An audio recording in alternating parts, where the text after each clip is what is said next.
This is a small group discussion with J. Krishnamurti in New York, 1974.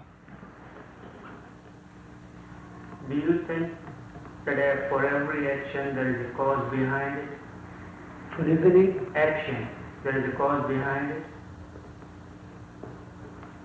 Subconscious or unconscious? Any kind of cause? I should think so, don't you? Then my question goes further then. Considering your age, you are quite active man. Really? Considering your age, you are quite active man. Could you please tell us what motivates you? Why? What is the cause behind it? Why?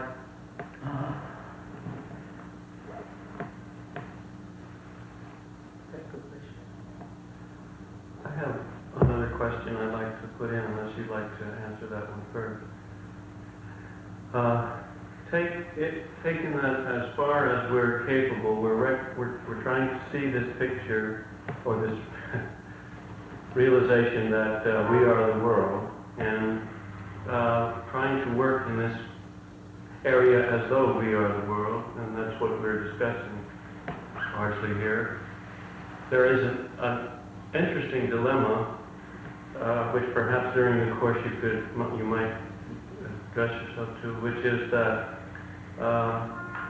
there is the culture as it exists, which is pretty clearly corrupt, and there is the process of working guerrilla style, as it were, from inside the culture, trying to transform as what can happen as Sunny works from within the prison systems and we work from within the technology. Then there is another possible way, in which people, as we become more and more aware that what we've really got to do is work on ourselves, and then that is working on the culture, that possibly there is an alternative, which might be something like pulling out of the culture and out of the system as much as possible, letting it collapse of its own corruption and weight, and simply working on our own small communities, tribes, if you will, families, if you will. That's an interesting dilemma, I think, for an individual who's trying to figure, should I work totally within the culture or totally on myself, or both? Sure. How do we relate it to?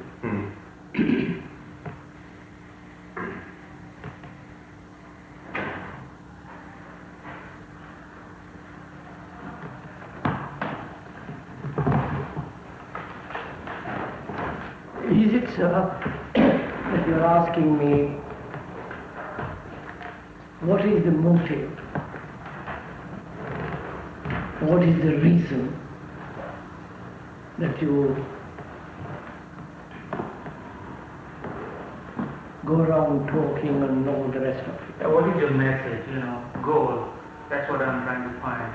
A goal? Yeah. What is your message? What is that motivates you to go out and talk and... You're making two statements. What is the goal and why are you doing it? To put it very simply. Why am I doing it? I don't know.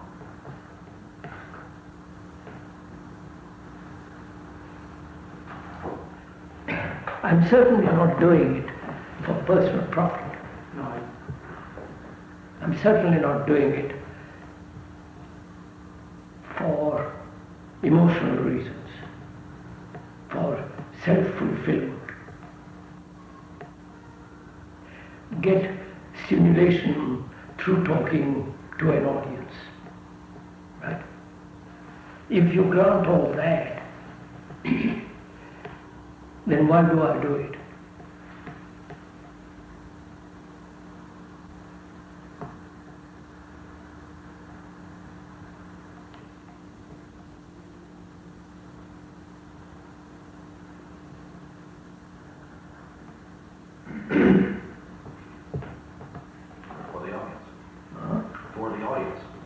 For the audience. No, that wouldn't be accurate either. for the audience. No, sir. Because you have no choice. You pardon? Because you have no choice. You are doing it because you have no choice. Oh, I could retire. I could shut myself up. I could go withdraw and go off into a quiet place. I don't think so. I think that's... That I think that's I have no choice in the matter. Why do you do it?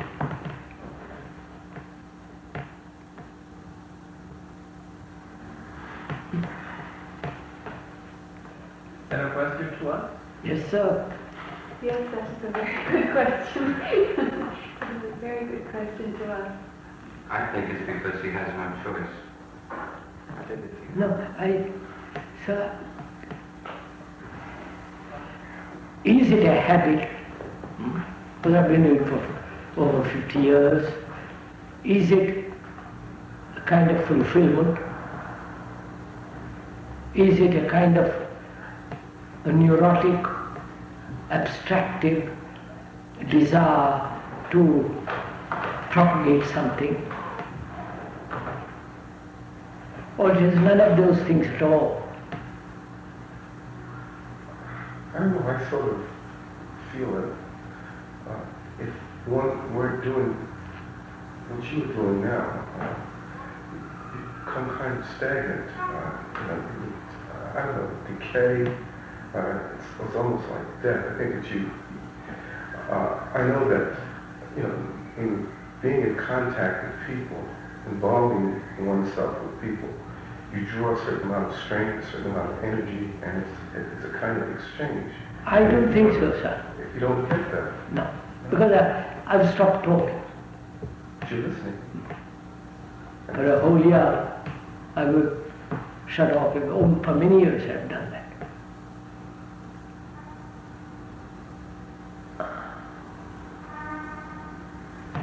Why did you do that, sir? Why did you decide not to speak? First of all, the war.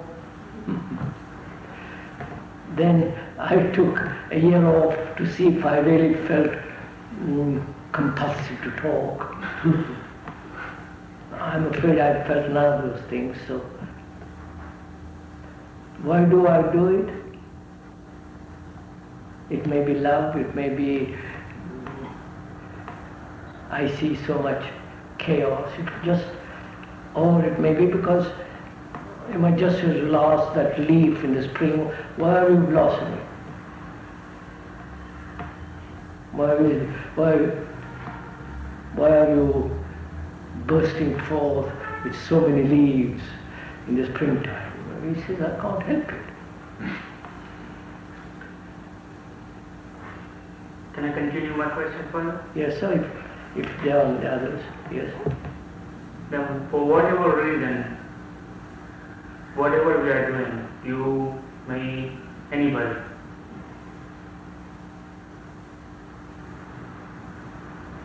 there is more than one way to achieve the same thing, right?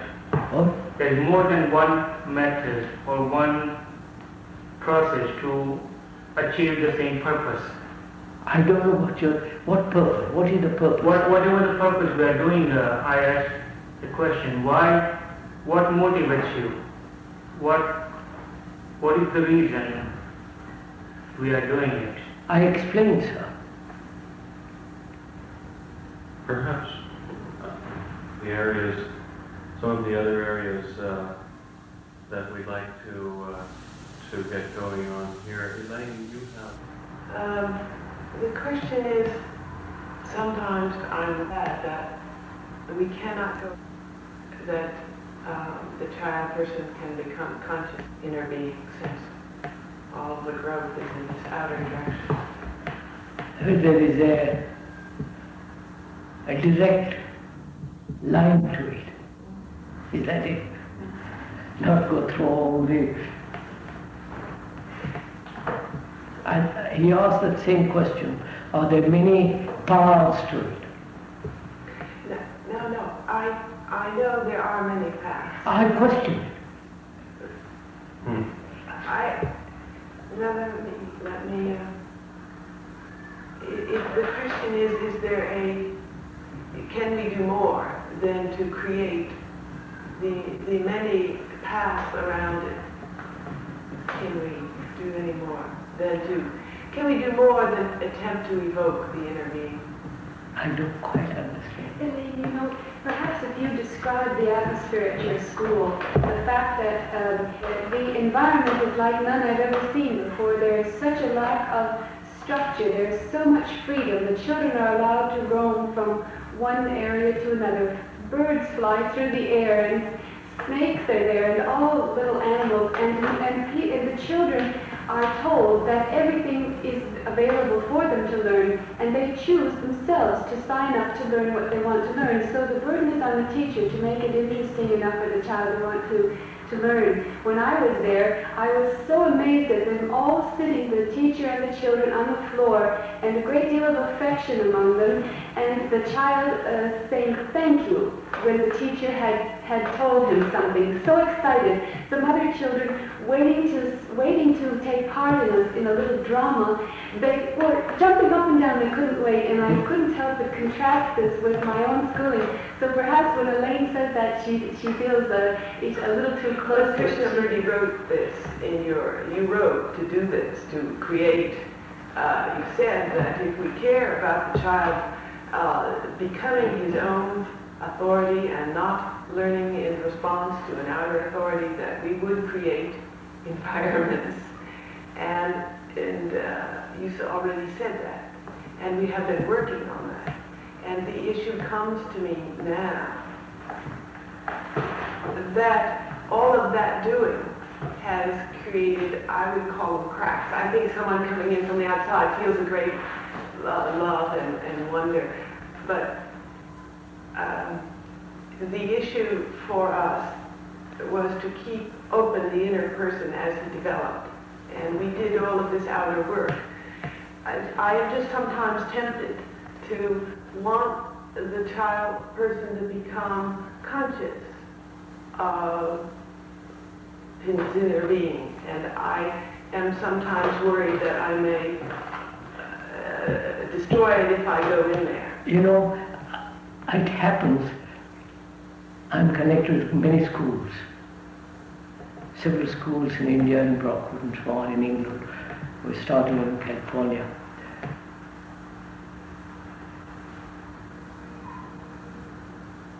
What is education, right? Why should we educate a child? What is it?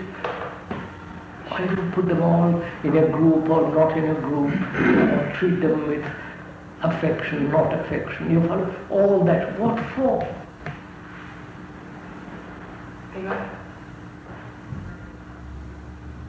What is it the grown-ups want to do with each other?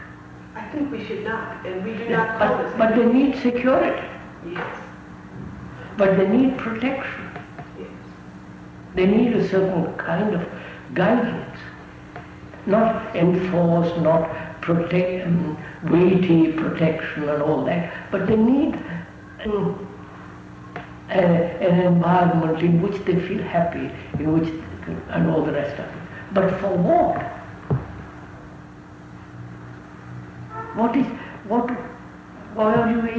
What is education for?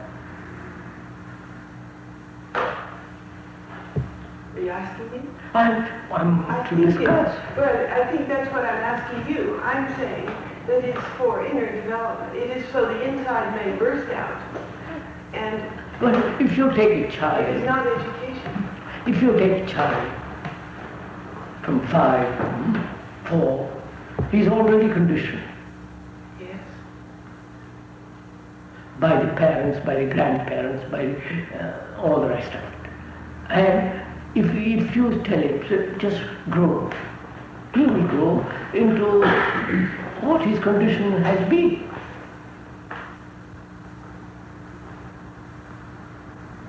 So, what is the relationship between the teacher and the student? What does the teacher want the student to be or not to be? What is the educator who himself needs education? What is he informing him? Make him conform to the society? Make him a businessman, an artist, and God knows what else. So what is it the parents, the teachers, the government, the environment, what is it all, what do they want the child to be? In the communist world, they say state is important. So you grow up to worship the state or worship mom.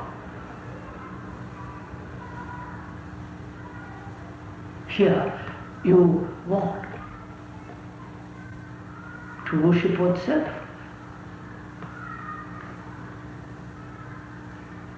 To worship the status quo. To worship one's own fulfillment. What is it we all trying to do? What about to allow the inner intelligence to emerge and to affect the outer world? How do you allow intelligence to emerge? That's the. But what we have been doing is creating very complex structures with no one teacher, always a child exposed to, never under the control of one teacher. And we have been weaving this extremely complex pattern. And I am saying at the moment that I'm excited with this, and we have seen great things, but I'm asking you if we can go farther. I think one can go very far if the teacher, if the educator himself wants to go very far. If the educator is capable of, in teaching, in relationship with the student, frees himself from his condition, from his all the rest of it, so that he is intelligent, he becomes intelligent. But if he doesn't, he will make the child equally dull or equally unintelligent.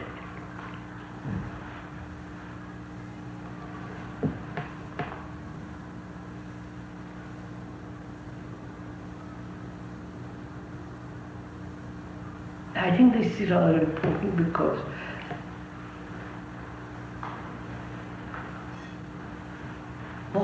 what are we all living for?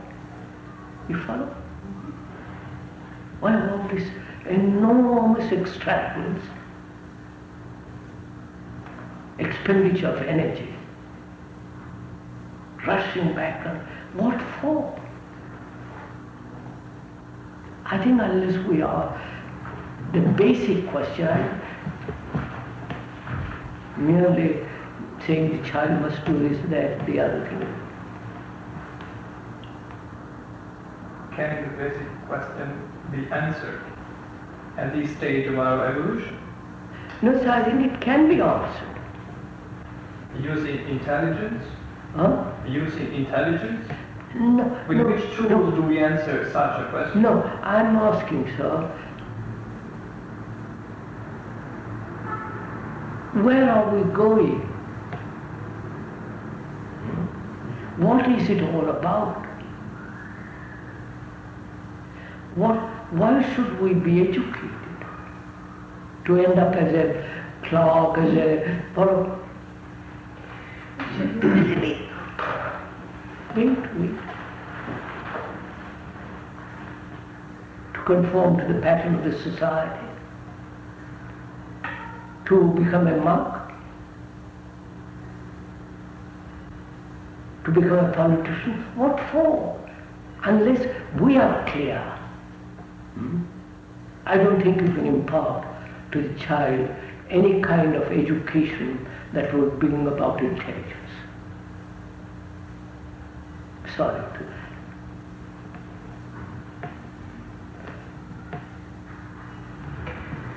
I think the child already has the intelligence that we see. You think the baby has assumed is already intelligent? And that we see this as he goes, as his face goes into sleep. And that our work is to increase that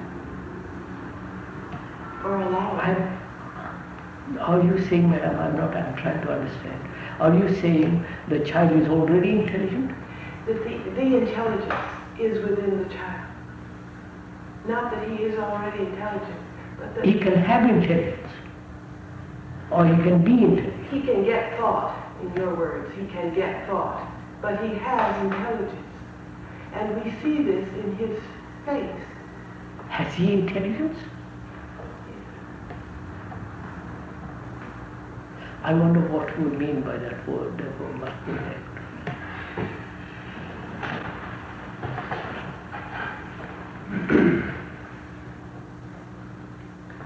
Conditioning seems to be necessary in one direction. Yet if we're moving towards, and I know goal is an awful, I don't know a better word, if we're moving towards a goal in education, it seems to be the goal of helping the child rediscover a way or learn a way for deconditioning as fast as they occur the horrendous effects of the conditioning of the culture. And yet some form of conditioning seems to be necessary in order to... So look at it this way. I'm a student. I'm a boy of 6 or 7. I come to the school where the teacher, the other students, the whole setup is functioning within the field of conditioning. Right? How is the teacher or the educator going to uncondition me? Help me to uncondition myself. Unless the teacher also wishes to be unconditioned and is aware that he is conditioned. So, in educating me, the teacher as well as the student know that they are helping each other to uncondition themselves. In that relationship, both of us are helping each other to free ourselves. There are such teachers. Yes. I'm not saying you are, I'm asking, please, I'm not. No, there are no such teachers if they have to educate. But if they are allowed to be in relation one with another, then that's Who allows them, madam? The state? Oh, no, themselves. And also, there's one other thing that allows them, which is a structure and a design, a conscious structure and design at work. I'm afraid this is a tremendous problem.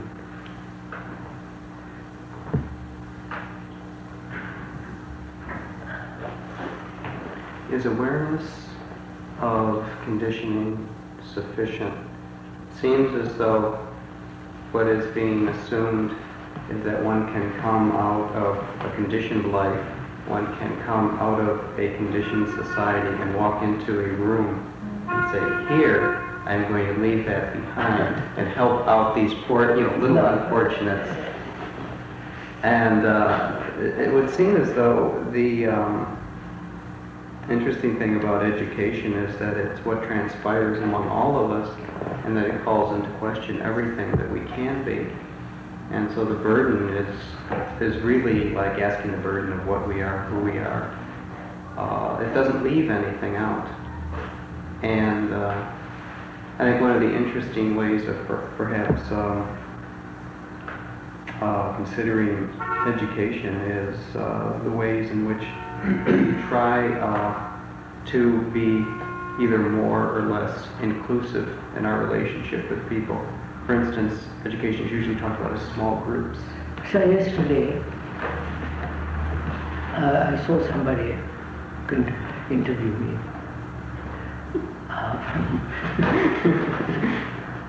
UN. And from what I gathered, that the world, as we know very well, is going through terrific times, great storms, great crises. Not only now, they are going to increase as we go along. You and I may not face them, but our children will face them. And chaos is going to be worse.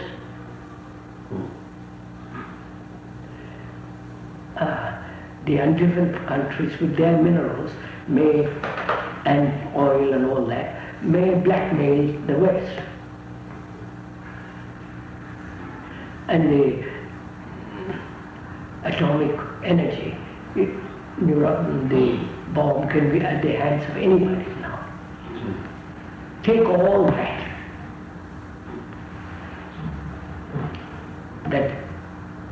unless human beings radically change, that is, not be extravagant, austere, not demand more, eat up the earth.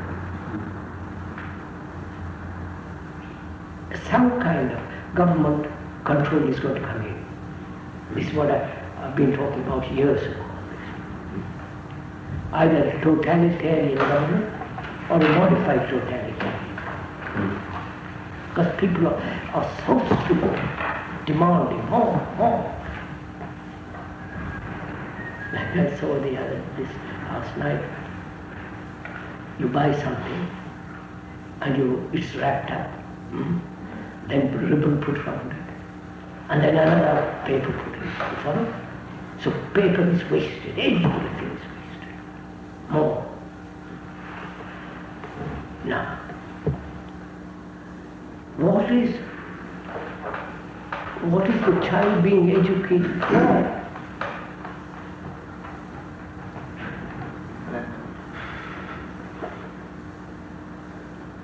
To meet this? And how will he meet it? You follow me now?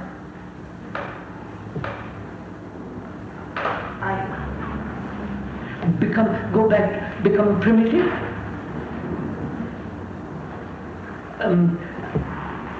Wipe away this civilization? So what, that's why I'm asking, what is it that we are trying to do? Grown-ups, you follow, and the young. I'd like to answer that question from a personal point of view. It's not a one-faceted question. It's not a simple question. It includes just about every kind of different education that we have received. Of course, it includes everything. The education we received even before our birth, going into biological education. Yes, the whole field. Before we can answer that question, I think we have to de-educate ourselves of all the different educations we have received. Because to find out the ultimate answer, which seems to be what you say that we must begin with, we have to be aware of everything, of all the history of our past, all the history of our present. We must study all that? No, we just have to somehow be able to develop a way to clear our mind of all of that. But it is difficult. Is that education? It's de-education.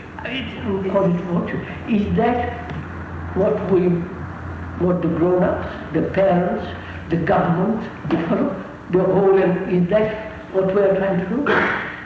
Evidently not. No. No, we're not. No. We are educating, in fact, ourselves to go hell-bent, straight forward into this Storm. chaos, which all the computers, everybody. I'm saying that. Yes, mostly. I am not doing that. No. Not you, And I think that if you could hear where we are, you could help take us to the next stage. I have that. I think that we must cut the adult. You know, it's like the adult is here. Cut off. As long as you keep that relationship, you will have the poison that you're speaking of. But you see, that means you isolate the children from the parents. No, we have taken a third means, which is, we have taken another means, which is to build, it's like a third dimension, to build another dimension over here, which we call you can call it the structure, you can call it the conditioning, you can call it the glock, you can call it the chaos, you can call it history or culture, it is there. And the parent or the teacher is here, and the child is here. And our effort has been to build this as complexly as possible so that you are not growing up in some purity and then you find it, but you are in it continually. And that the adult and the parent and the teacher only come to build this relationship with you as you both are working in that block. That means, madam, that we've been discussing this in California and in England and in India. That means you have to have parents who are concerned in this way you are talking about. For beginning. Parents, students, the whole environment setup must be concerned with that.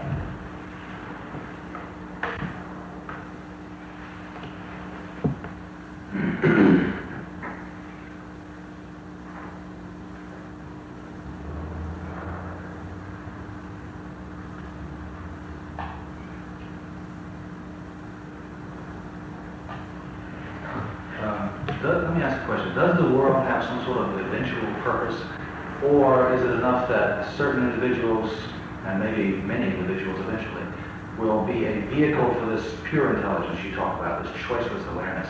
Is that reason enough for our existence, or do we need to justify it? Is there some great day coming when we'll all get there, or something like that? I know that's... But you asked a few minutes ago, why are we here and what is this all about? Yes. I guess that's really what I'm asking. I said, look, what is it all about? More, you know, which is destroying the earth, wiping everything out to satisfy what? More money? For what? Then another question arises, if we don't try to get more of certain things, are we going to be able to survive? So, food, clothes, shelter, that's necessary. But when food, clothes and shelter is wrapped up, more, now I think, if I may point out, subject to correction, all the rest of it. The problem is tremendously serious, you know, and very complex. It isn't just the child. It is the change of one's own mind. And if that doesn't take place, we are going to have such terrific storms. A chain of one's own mind or change? Change. Is one's own mind alone? People? I'm wondering if one's own mind is alone. No. Our mind is the rest of the mind. Yes. It seems to me that the smallest group that we can identify with, if we're going to be, so to speak, serious about the change, can't be 10 people here or a country here. It has to be the entire planet. And no, sir, I think if you are serious, if you change, you will go around preaching, talking, creating things. Now we sit back and let somebody else do all the work. Yeah, we assume responsibility. Because Based on what you say, are you saying in another way, then we each individually assume responsibility obviously, for the serious problem? not leave everything to her as an educator. You are an educator because you've got children, you've got a wife or a husband or whatever it is. We have to educate ourselves. How can we change our mind? Vipan? How can we change our mind? Oh, that's a different problem.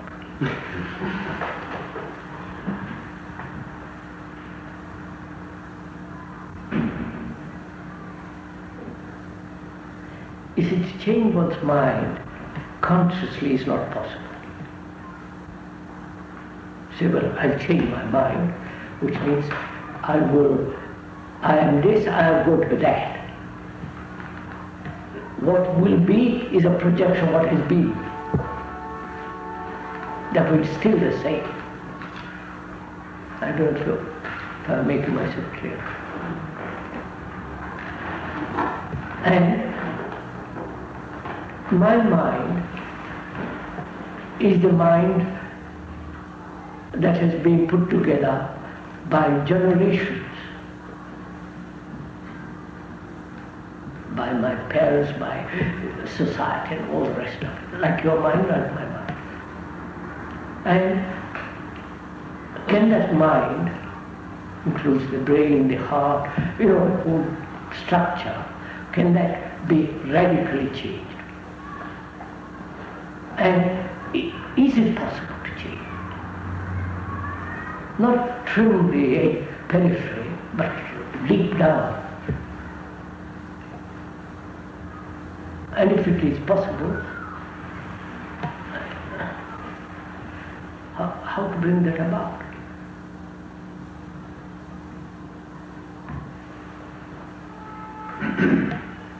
You talk about communion quite often. Huh? You talk about communion, a non-verbal, passionate, Yeah. intense communion. Are you suggesting that as a technique, or is that something? To me, technique. You see, technique implies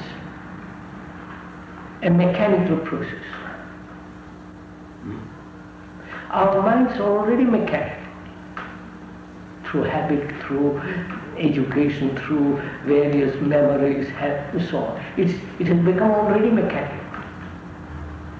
Now, how is that mechanical mind to free itself from its own involutions? How is that mind to free itself from this terrible mechanical processes? If you say another technique, but it's probably old stuff.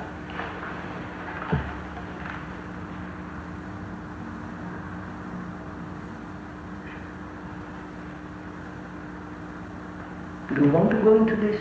I mean, this is One way is Is it possible for thought to use a self-liquidating technique that will bring about its own regeneration? Can thought self-liquidate itself? Can it get so sharp and so clear that it sees the necessity to construct dynamics with... Can thought free the mind from this?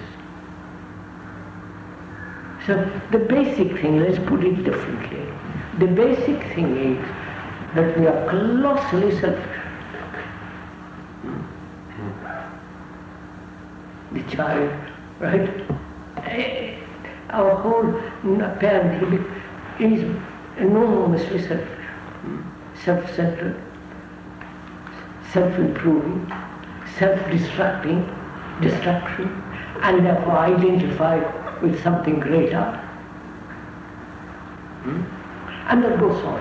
That is the movement of thought, right, sir? Now, can thought really free the mind from the self? The self means me, my attachments, my country, my family, my qualities, my achievements, my attachments, what the whole thing. Can thought free?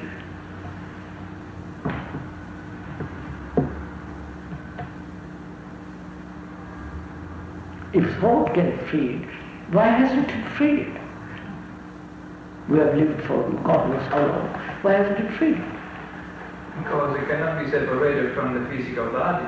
Consequently, although it's a mechanical process, not mechanical in terms of having balls and nuts and tied it to So thought we is, have to survive also. thought is mechanical. Intellectually speaking. I don't know. Intellectually speaking means nothing.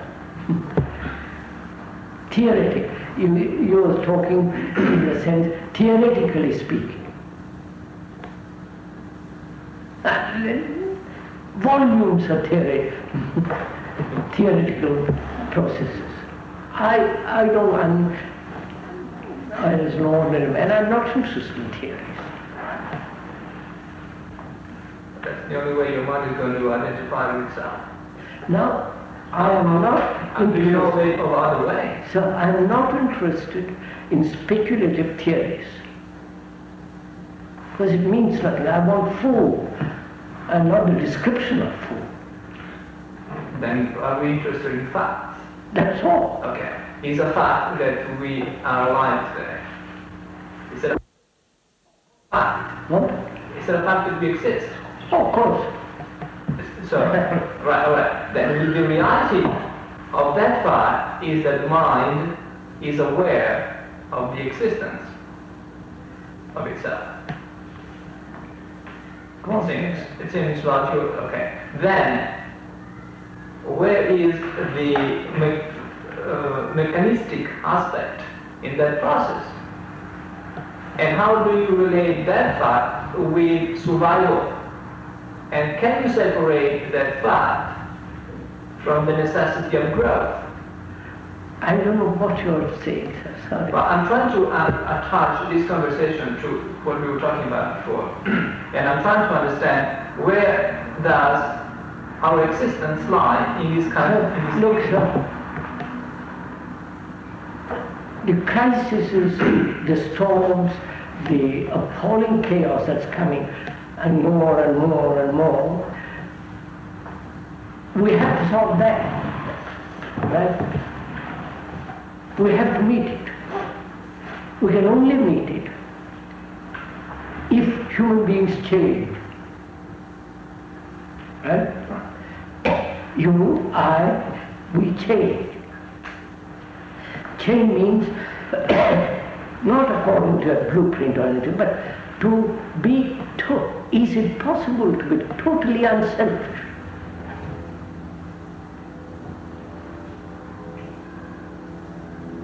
That is the real question, you follow? Not go off into a monastery and say, I'm unselfish. Or go take a vow of unselfishness. Or join the various groups of gurus and that's all silly. Now, is that possible?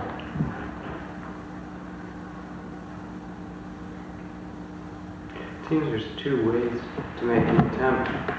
One is more or less on one's own, in which case you try to separate yourself from the overall system which has conditioned you. And the other would be to change the system which does the conditioning. And they're not necessarily exclusive, but it seems unfortunate that usually one person seems to take either one side or the other, seems to withdraw either totally within or be, say, without self-awareness or without any kind of realization of what the nature of the self is and direct oneself totally without. It seems to me that those are really not contradictory, but very compatible kinds of efforts. So I have to live in this world. I can't withdraw from it. I see the storm coming, increasing more and more. It's really serious, you understand? Yes. And what am I to do?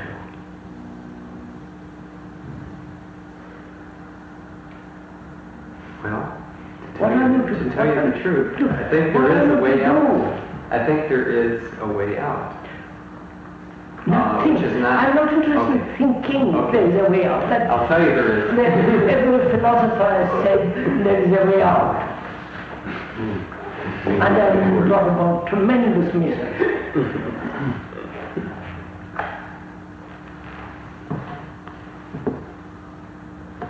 There must be a transformation in the consciousness. That's it. So transformation in consciousness, right? And what is consciousness?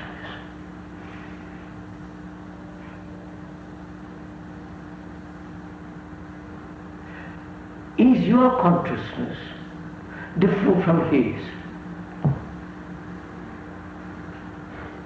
Or is your consciousness living in America different from the man, from an Indian who is 10,000 miles away? Or the description may be different. You follow? The contours may be different. The linear direction may be different. The line. But is the content different from yours and from the man 10,000 miles away? Yours and that is the same, isn't it? Yes. Now, the content is consciousness. Right? Without the content, there is no consciousness, as we know it. Right? So, can the content be changed? Not new content put into it. Because whatever new contents that can be put into it will be a modified previous content. I don't. So, can the content of consciousness be empty? So I sound silly, but you understand how.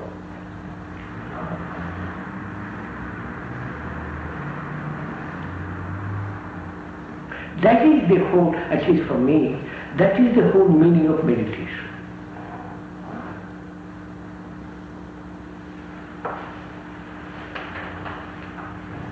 There's also the form of the contact. Again, we have the inner and the outer kind of polarity. I question whether there is an inner apart from the outer. Well, that's what I'm rejecting, but I'm saying it may seem as though the task of meditation is to withdraw from yourself. That's a wrong thing altogether. That's the implication I want to Could you reject. go into that a little deeper on that meditation? What's that? Could you flow with that a little deeper about the meditation? Could you go into that a little deeper? Wait till that.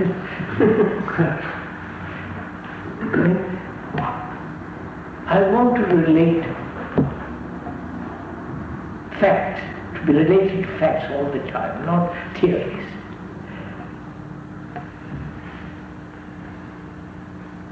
I don't know if any of you have been to India. You see the chaos mountain there, overpopulation, starvation, drought. When there is rain, they are happy. When there is no rain, chaos takes place.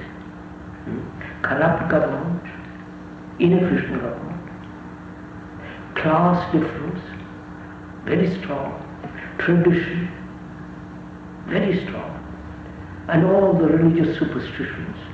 And you move towards the West, it is less and less, but it takes another extravagance. Just live for the day. What you know all that, you know what's going on. That those are all facts. And one sees the storm coming. The Arab oil is an first indication. If they're shut off, the whole industrial civilization will collapse. With the collapse of the industrial civilization, the Arabs will collapse. You know Saddam Hussein's got. And what is a human being to do? Wait for the government? Government is going to take hand into it presently, either in a totalitarian way or semi-totalitarian way, because we are not intelligent enough to deal with it as human beings. So they'll say, we'll force you, we'll cajole you, we'll enforce, which is very wrong. If you want, you cannot have more than one car, and only of a certain size, only so much mileage, and so they're going to control this. And if you control the outward environment, they're going to control the mind through education. You know, so the whole business is going on. Through technology. The whole thing, I'm saying. So I see that not as something out there. It's imminent. It is, and we are caught in it. And I say to myself, what am I to do? Wait for the government enforcement? Or can my mind change? If it can change, I want to help others to change it. Not I have a motive in it. It is natural. If you see something beautiful, you say, go and look at that beauty. Not in a museum. Sorry, we are in a museum. But out there.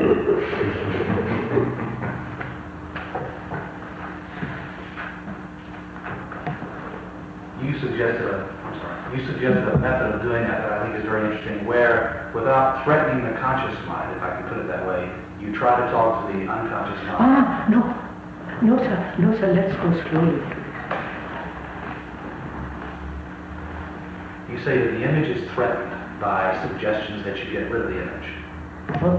You say that the image of oneself is threatened by the suggestion that one gets rid of the image, rid of the condition. No, sir. If the image is threatened, it's going to create another image which is still more solid. Right. And this is what... Right, but then you suggest a way of communicating. And we're going to that. Let's go. It requires much more. So what is one to do? Run off to India? Swamis, yogis, meditate, follow? Or take up Zen? What am I to do? Well, says,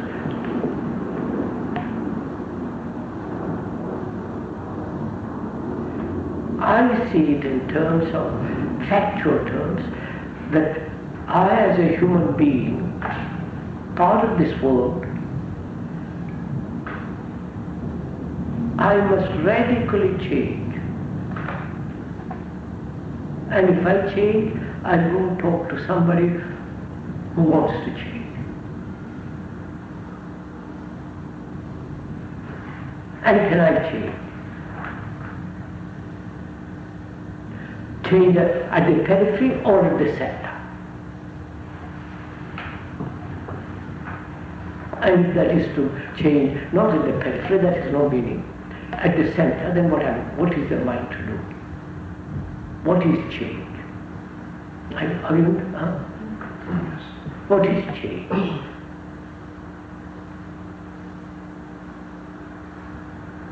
Change, real change lies in total negation of everything man has put together. Not technological, I don't mean that. Inside. Authority, fear, ambition, greed, What? Fear of death. Being somebody, wanting to identify with something else. Wipe away all that.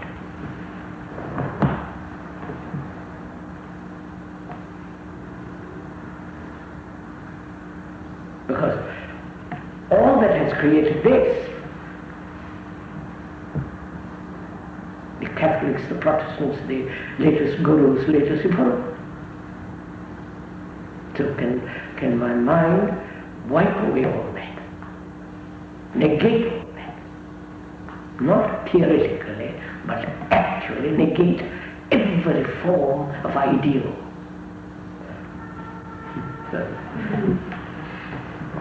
Every form of conclusions, authority.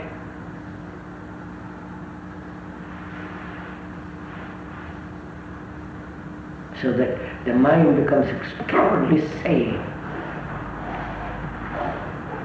So that to change the government, country. I didn't change, sir, I didn't say government, change the government. No, to make the changes in your life, wouldn't it be nice to change the government by joining and changing it from within? Look, sir, as governments are, by my becoming a Democrat, not a Republican, no, a Democrat, do you think they'll accept such a man? Go to India. Oh, doesn't matter. Do you think they'll accept such a man? Unless he says, obey the party. I don't know the whole gamut of it. You've got to change it. Is that the way to change man? What is the best way to change it then? What? What is the best way to change the... What is the reason? The base. What is the base? The best way to change it then, the government we can't change the government. No, of course we can change it. If there are 10,000 million people who say this is wrong, let's create a different kind of government, we'll create it. But you must produce first a man who will want this.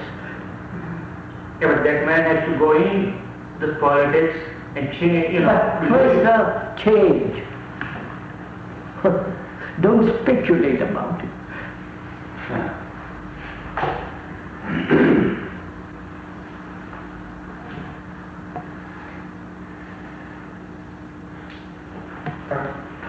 In this whole process of change, is there any kind of time factor? I'm concerned about trying to find out if I have to wait to know that I've changed, or does change take place by me reaching out, doing it?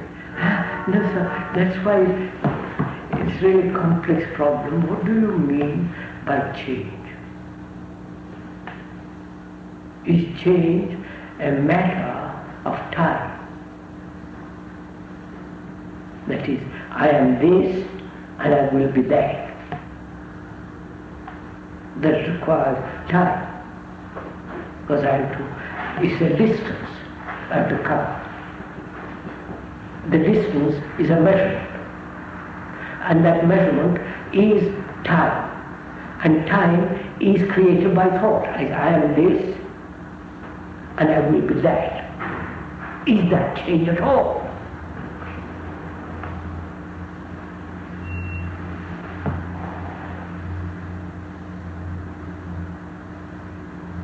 And I haven't time.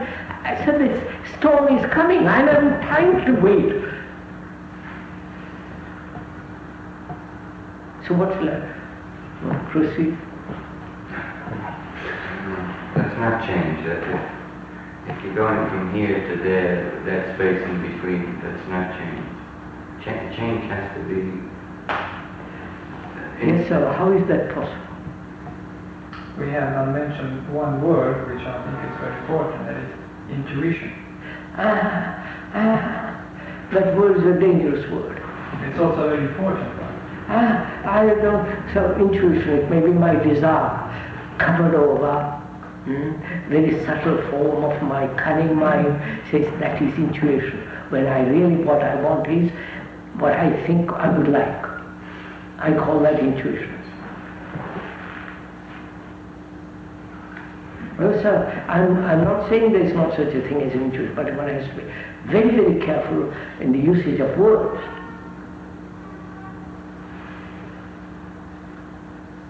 So if I don't admit time,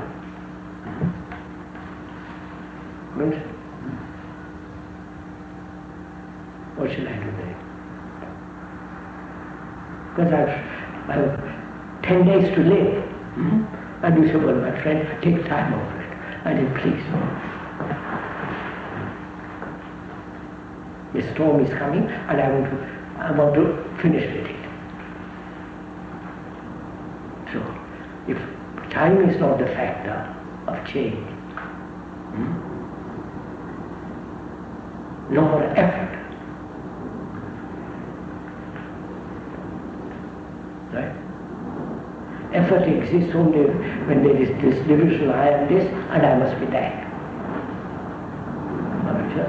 Or am I talking? I think I won't say that. The separation might become a criteria if what it is that we are trying to, quote, attain is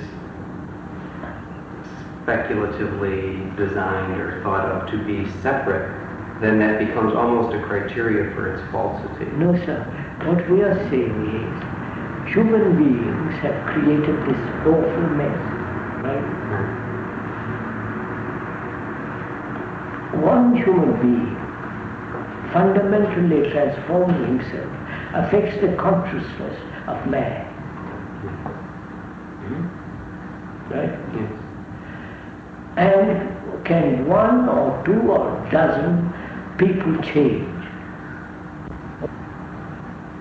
I don't think they can change for themselves. Wait, don't assert anything.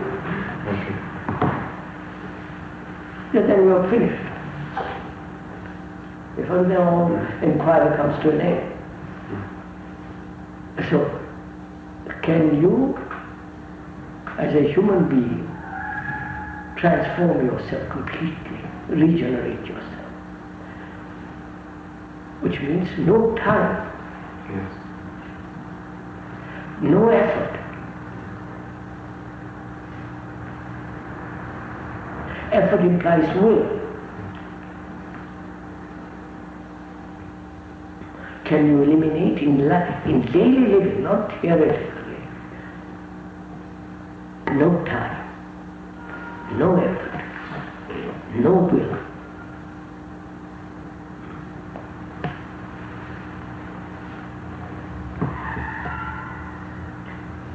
Elaine said something that children have intelligence, and I'm trying to compare that to a diamond. Diamond has a very brightness in it, but it all depends on how you polish it, How you cut it. how you cut it, the brightness comes out. The same way the children have intelligence, basic intelligence. I'm not sure, sir. You said that. You say children have intelligence. I'm trying to compare to. What are you comparing, sir? Does the children have intelligence? We are talking about something.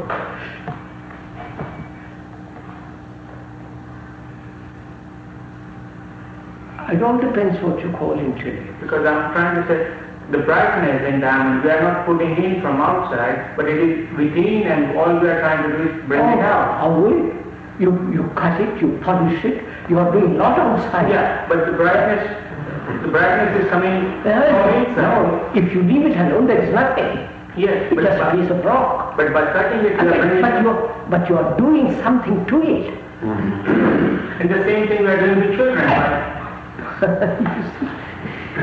It's not children, it's people. People in general. Are you saying that intelligence is a learned condition? It all depends on what you call intelligence. Now just a minute. To see time is not a factor of change is intelligence.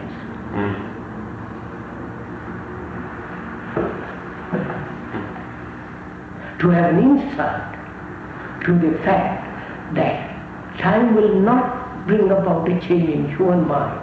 To have that insight means to have that intelligence that grasps this truth.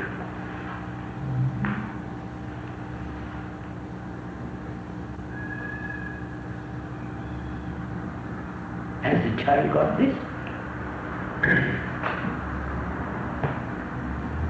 Somebody has to guide them. Somebody. We have been guided. The priests have guided us. The church has guided us. The books have guided us. But that was the wrong guidance. So you got the right guidance. Who is going to give you the right guidance? A new guru? That's my question.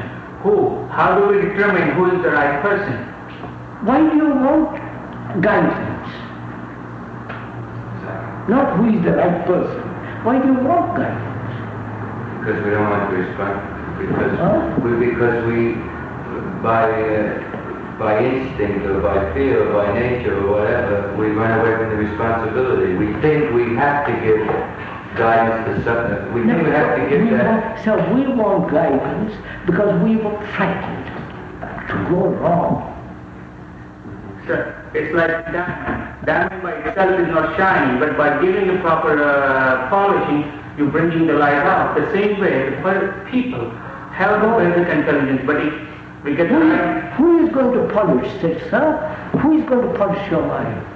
But that's my question. I'm asking you. The person who is free from all the thoughts and desire. How do you know who is free? He comes along and says, I'm free from all that. I'm a polished diamond. Will you follow him? Another says he's also a polished diamond. You will have to choose between the two, haven't you?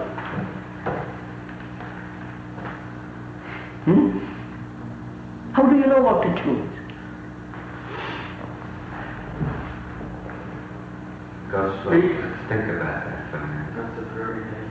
You have to do it yourself. The person we were talking, can a person liquidate the thoughts? I'm showing that, so you move from one thing to another. No, so I'm trying to get, so there are people, for example, we read in scriptures. Oh, I don't have blazes, burn them.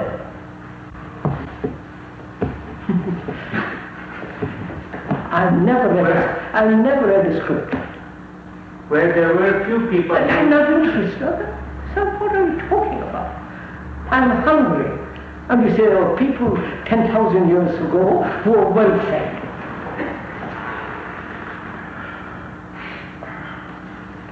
Krishnamurti, that about 3 billion persons in the world, can a relatively small number of people actually realize themselves as you described them? What do you think? Yes. Of course, so what are you talking about? Okay. Lenin, one man, Che. Right. Okay. Mao Zedong. No. They may be wrong direction, that's not for me to judge. But Isn't it the case, though, that when somebody does become conscious, as you have described it, that they are less inclined to be political and call a man here and there? We are concerned with a storm that is very near. True. And human mind must change. And we have tried to change it with the people who said, we know how to change you. First of all, the ancient scriptures, then came the priests, then came the governments, democracy, totalitarian, then the gurus, then all this vast tradition of the church, Hindus and so on. They haven't changed. They have produced this. You've heard the storm. And if I say, well, I'm going to wait till I find the right teacher, who is the right teacher, I'm gone. The storm swallows me up. I have to be a light to myself now. It seems in being that light, one should be able to identify the crucial components of what has produced this. It's one thing to say the church and the tradition and everything else has produced it. And it's another thing to identify the exact... I'll show you. It's very simple. The ego, the me, more important than the you. We and they. My group against your group. That is the factor of separation created by my thought. Could I ask you the me? If I have a me, do I also have an I? It's the same word in the I, the me, the ego. Then what is your, when you speak of intelligence, could you talk more about it? Can you tell us I'm just doing it. That is, to see in this darkness, not for another guru, another savior, another monk, a freak, but to see that I have to be a light to myself. That doesn't mean I'm vain. That I cannot rely on anybody.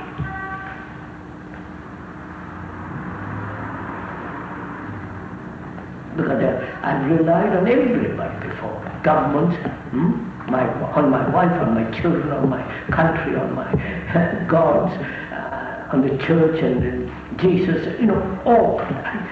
So I realized, to realize that I cannot depend on anybody is one of the factors of intelligence.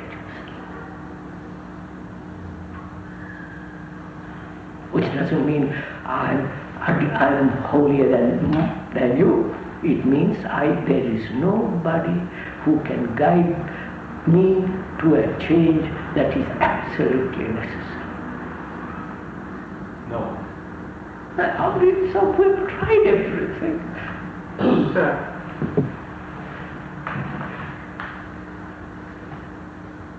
it's scripture. Please let me finish. It says that a person himself or herself can change by controlling his or her senses. Isn't that basically the same thing? Not at all. Control means effort.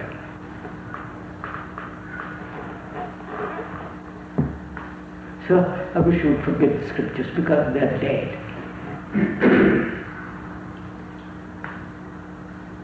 Krishnamurti, you probably, I hope, have success communicating with a relatively small number of persons well. How would one communicate at large without threatening? How would one have a mass communication to cause people to see the danger that's coming, say, chaos? So that means the mass must be willing to look, right, willing to listen. They're not. But how does one get them to Now you can't do it yourself first, not them. Yield oneself position, right? So may I butt in and just bring up you were speaking of intelligence, and I think the ego coming together there.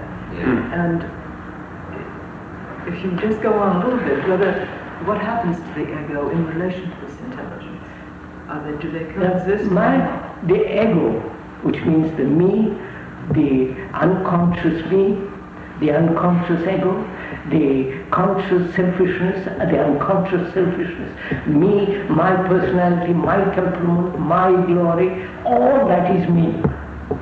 My ego, my self, which divides itself into the higher self and the lower self. It's scripture say this thing too. There's the Atman and the non-Atman, which is still words. Sorry. So, that me is the central factor of division.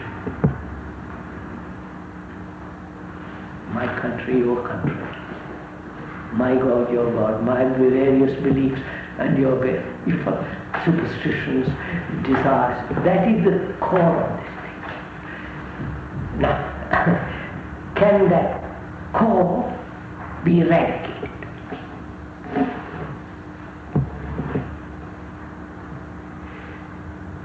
May I ask why is the me or the ego the core and not the outer rim? Is it possible that intelligence is the core and ego is the outer rim? That's what the ancients have said. That's another dogma they have also taught. They say, you are God inside. You use the word intelligence, and those fellows use God. It is still, which means you assume that you are divine inside. I don't know.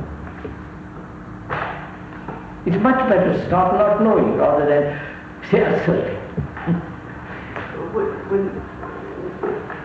When one become overwhelmed with total grief, if one were to assume that one was total me?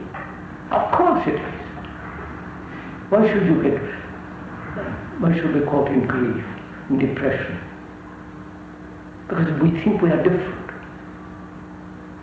And we don't know how to get out of it. Therefore we feel depressed. But if I say that's a fact, and then from where I can start.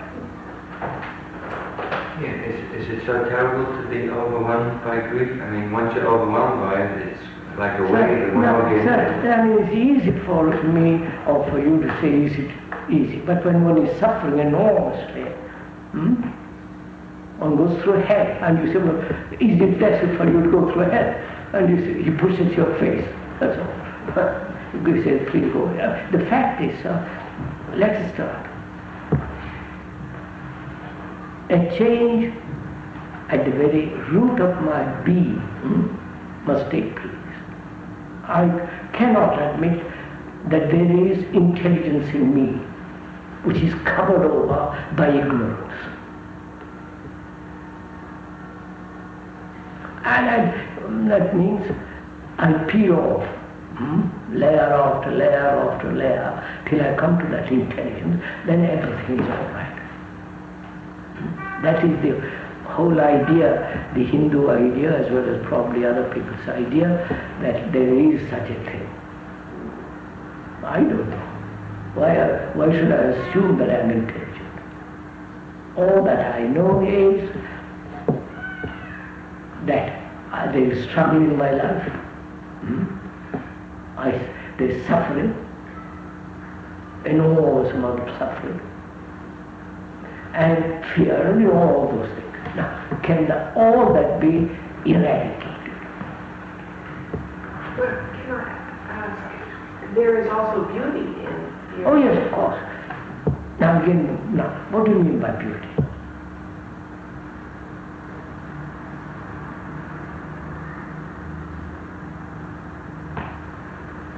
Can there be beauty if I suffer? Oh, suffering is beautiful. No, I didn't say that. Then I am in the midst of suffering, sorrow. Right in it. Where is beauty there? You saw that, you follow?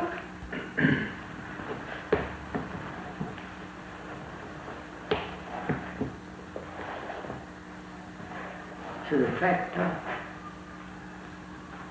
I have no time, right, to have an insight into that fact is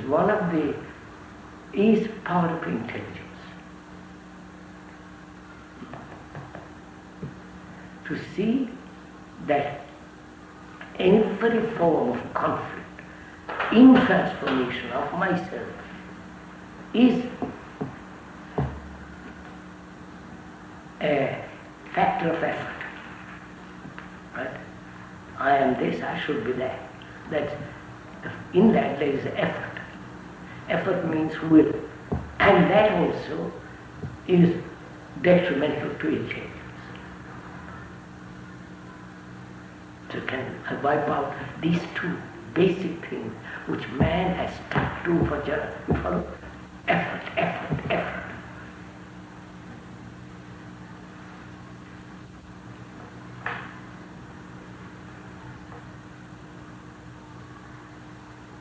Isn't one of the reasons for the effort the assumption that I have to get mine before somebody else gets it? There's competition involved, Yeah. comparison involved, measurement is involved, which is all time. Yes. So can my mind, which has been conditioned to function in the field of time, can that put away? Not through effort. That means can it be aware of it and see the danger of it, and when one sees the danger of it, you end it. When you see the truth, which is the same thing, truth is dangerous. So when you see the truth of it or the danger of it, it's finished. And to see it, that is intellect.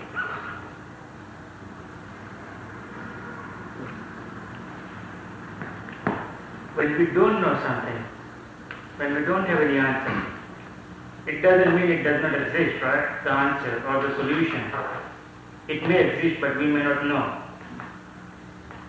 Yes, sir. And in our discussion, you said something that we don't know. Let's deal with the facts only, what is there. Yes. But there might be answers which we do not know. Shouldn't we try to find it? How do you find it? I have a problem, sir. I have a problem of suffering. I don't know if the suffering can end. You understand my question? I suffer. Human beings suffer tremendously. Both personally and collectively, they suffer enormously. And man is trying to get out of it. And I don't know if he can get out of it. Right? So, what am I to do? I want to find out if it can end. So I say, if I go into it, I say, what is suffering?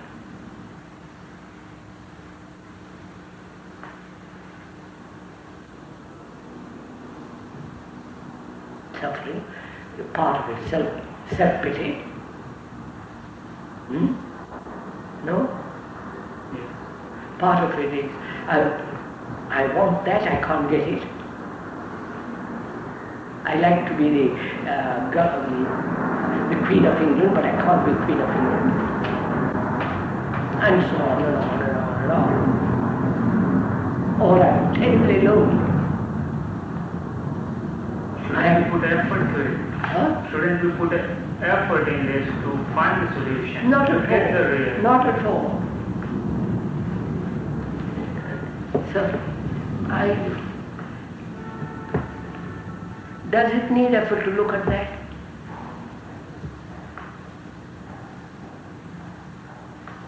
When you are interested in that, then it needs an effort to look at something in which you are not interested.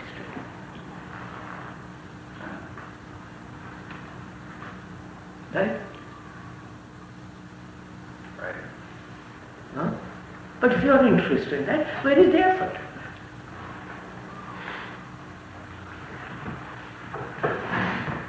The Hindu, you are an Indian, don't you, sir? Yes, sir, but I'm not Hindu. But I'm afraid you are, but it doesn't matter. You are conditioned by it. The Indian mind, the Hindu conditioning is to make effort, to strive, to become something perfect. Strives, karma, all that's involved. I say that, why should I strive?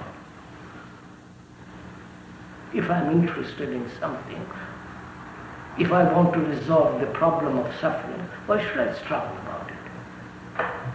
It's like a map. I look, the map of suffering, I look at it.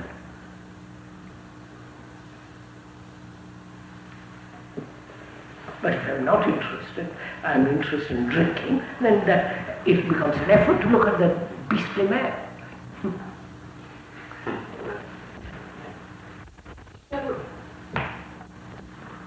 Should we look at suffering or should we look at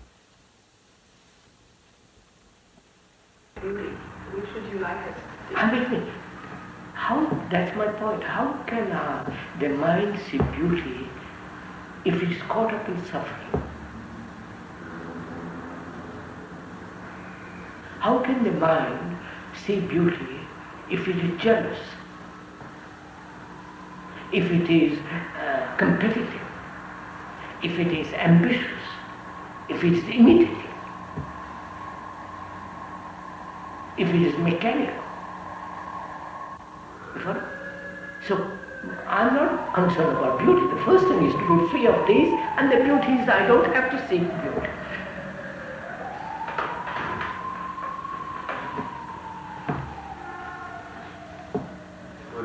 Would truth and action be simultaneous if thought would interfere? Is that sort of... So,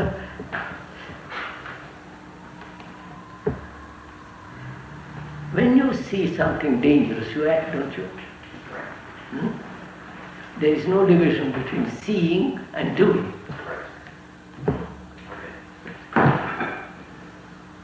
When I see nationalism is a danger in the deep sense of that word, it's finished.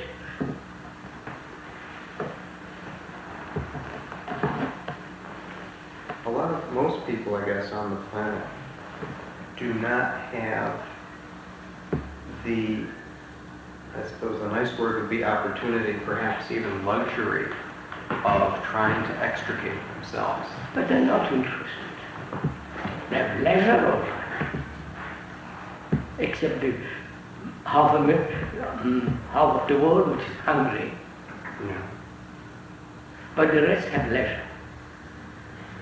In America, you only work 5 days a week. You have leisure for the 2 days a week. Yeah, but leisure is only time. That's not helpful. Leisure means you are not occupied. You can use that leisure to inquire into all this instead of running off doing something else. Oh, I don't think so. People are not interested in it. All newspapers, professors, television say, for God's sake, look, the storm is coming. And nobody pays any attention.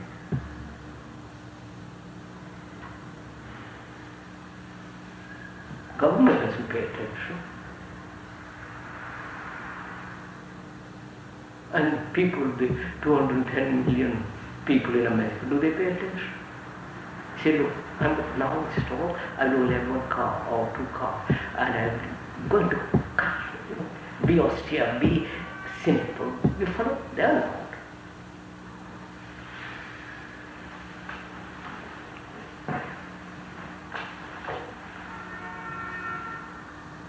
I think because we're educated to amuse ourselves at any price.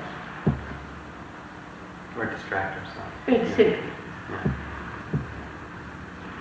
Well, it seems one thing that may be helpful in addition to the transformation of consciousness would be the context in which that transformation seems natural. I think the only thing wrong with transformation of consciousness is, obviously it doesn't take any time to take place. The only thing wrong with it is it does not appear to us to be natural. So because we are conditioned, we are encouraged to accept time. Somebody, he says, gurus will help me. No, Huh? I didn't say that gurus will help me. Somebody, I have to help myself, but he can only give me the direction. which is the same thing. You know the meaning of the word guru means, sir, don't you? One who frees you from your ignorance. That's one of the meanings. From your, frees you from your troubles, from your burden. But gurus generally impose their burden on you. Don't they? Depend on who the guru is. When they point out, that's your burden. They say, go in that direction. That's the burden you accept. So when you mentioned earlier that should a few individuals transform themselves, they will want to run out and stand on top of a roof, top and shout or whatever. Are they not in essence being gurus to others or helping others? No, sir. That's when he asked me, why are you doing this? I'm not doing propaganda. I don't want to convince a single person of anything. Right?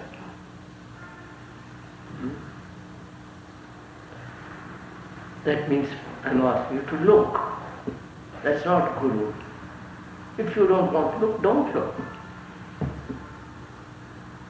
Because freedom is essential from the beginning. Right?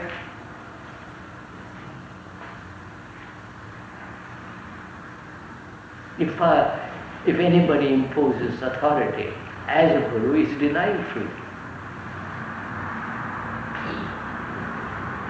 He'll say you will be free at the end of it.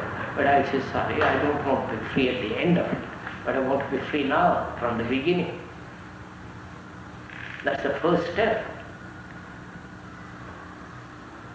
And if I know that if I can get up and say, this is so, I'm not a guru.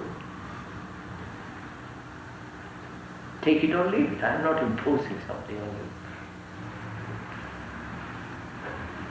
you. See, guru is much more, sir, there's a lot more involved in that word. When they give you a system,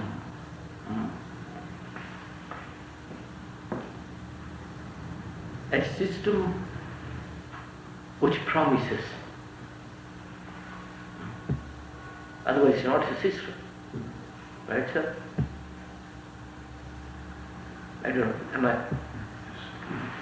Therefore, you accept this system on the principle of reward and punishment.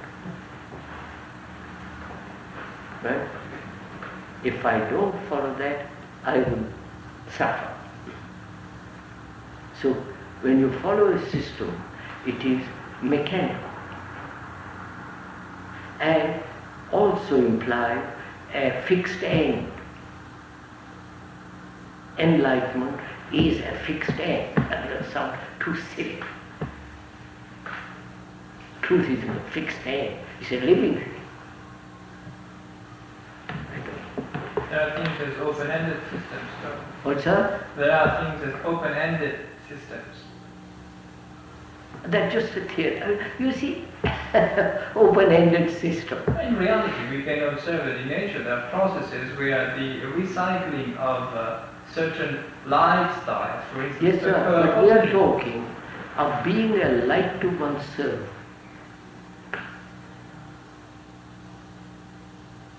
We have tried everything man has tried. And the open-end system, the system that, we have tried everything. You may not have, but human beings have in different parts of the world. So we know what their minds are like. And we are still in darkness. So I say, please, don't follow anybody. Be a light to yourself. And that requires tremendous intelligence. It isn't just be, I'm light myself.